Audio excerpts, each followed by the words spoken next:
Joining us live now is Dr. Omer Awan. He's a physician who writes about healthcare and public policy for a number of media outlets. Doctor, thank you so much for being with us. So in this video address to the WHO, RFK Jr. Criticized what he referred to as the organization's bureaucratic bloat, that there were conflicts of interest and international power politics. I mean, obviously the US is withdrawing from the WHO. What sort of impact does this have on the organization, both in terms of, finances, but also reputationally as well?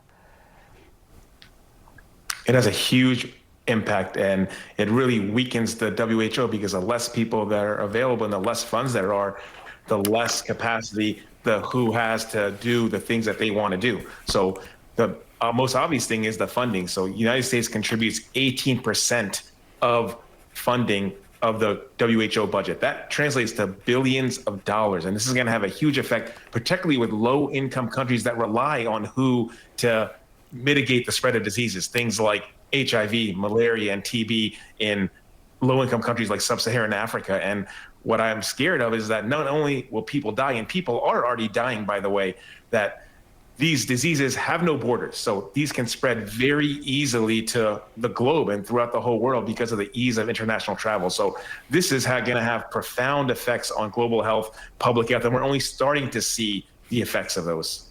Yeah, and what is the impact on pandemic preparedness? Because every expert we speak with says that the next global pandemic is just around the corner. It is inevitable at some point.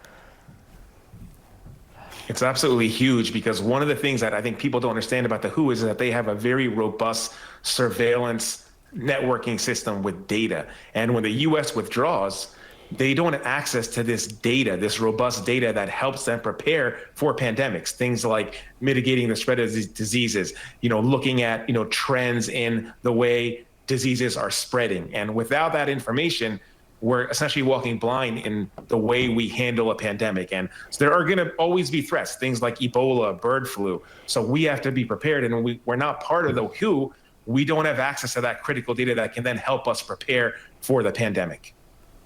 And just in terms of something else that RFK Jr. talked about in his video, he talked about health ministers around the world essentially cooperating and working together outside of the WHO. I mean, I just want to get your thoughts on that as an alternative that he sort of floated.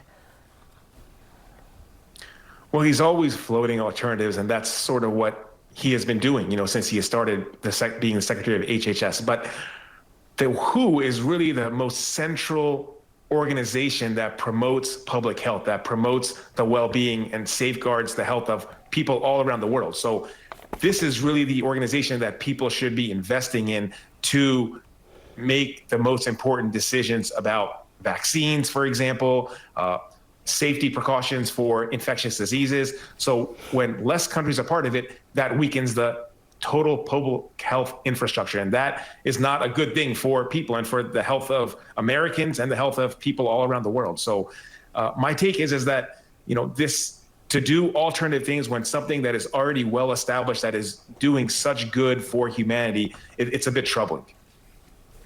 Yeah, so you're saying if it's not broken, then why bother fixing it? All right, Dr. Omer Awan, live for us there. Thank you so much.